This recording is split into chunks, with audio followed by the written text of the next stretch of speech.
What's up, guys? Zach here with Affordable Fishing. Just wanted to have a fun discussion here.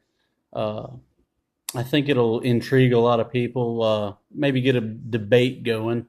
Hopefully, nobody will get mad. Everybody's opinion varies.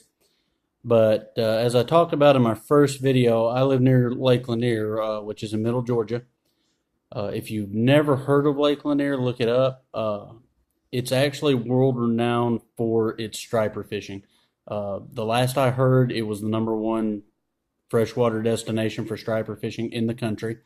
Uh, I know somebody set a line class record. I think it was 4 pound test on a 48 pounder. I think last year, or maybe a couple of years ago.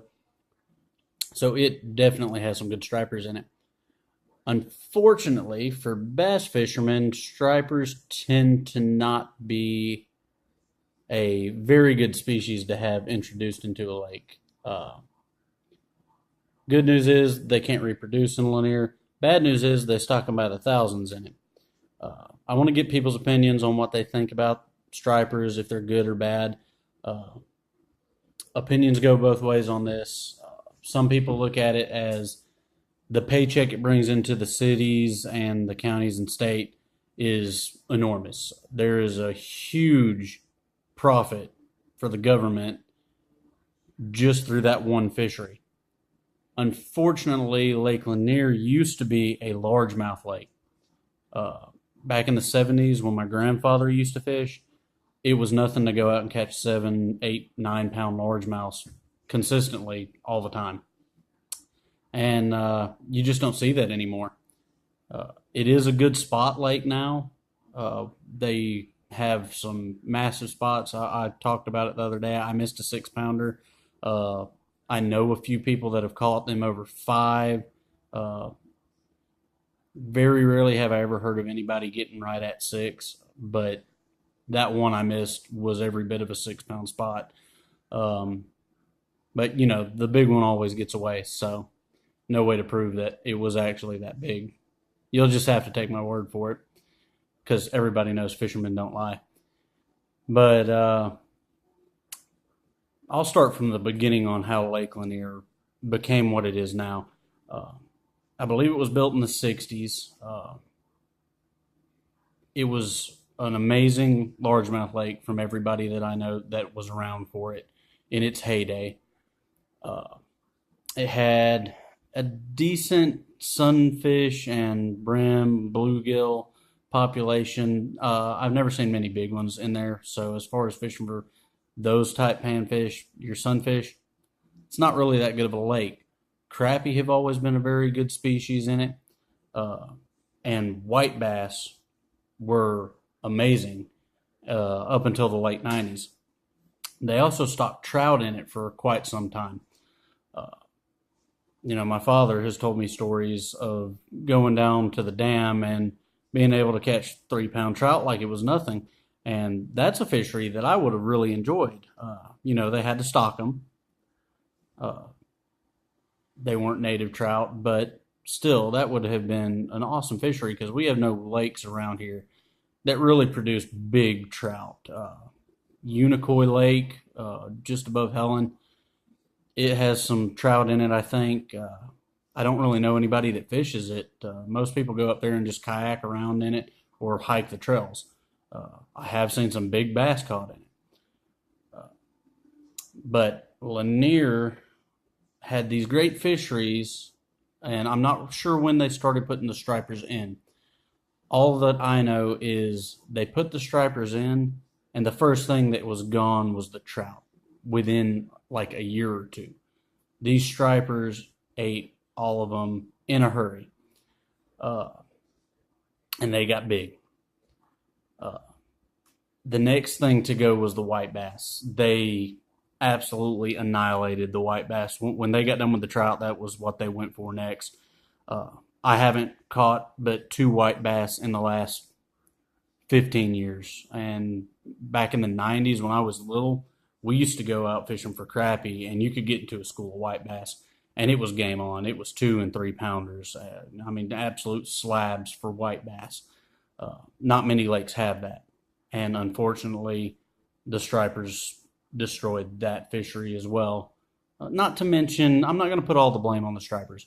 There's a lot of fishermen around here, especially the old guys like my grandfather, actually both my grandfathers. When they came up, everything you caught pretty much went to feeding your family. So it was a different scenario back then than what it is now. Now we have all the conservation. Most everybody's catch and release. I don't have a problem keeping a spot. You might get mad at me for that, but I like eating spotted bass.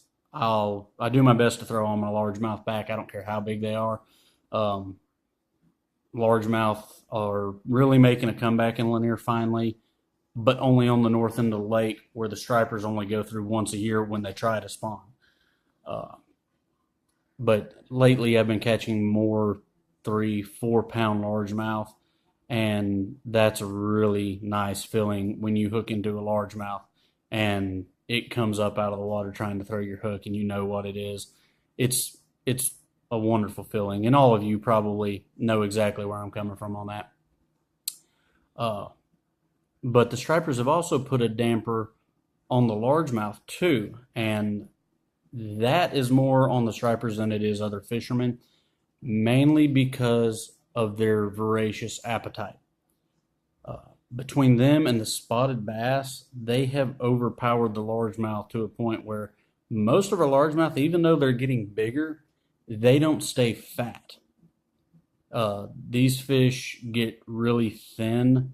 Even when they're on bed, these things don't pack on the weight like they did in some of the pictures I've seen from back in the 70s when my grandfathers were catching them. They'd get into these pregnant fish, and they were, anywhere from 10 to 14 pounds. They were massive fish back then, and they were eating good.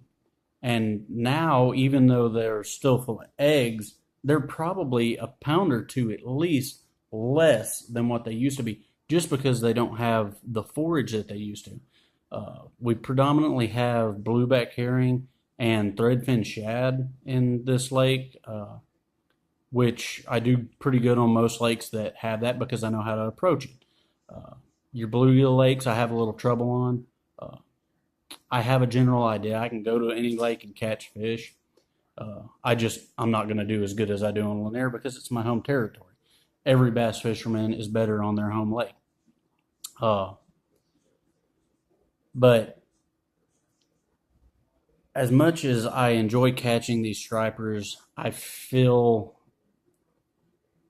not really anger, but a little bit of disappointment that they put them in that lake knowing that it hurts our other fisheries. Uh, and like I said, it's actually helped the spotted bass population because they roam with the stripers, they feed with them. They didn't hurt their appetite at all.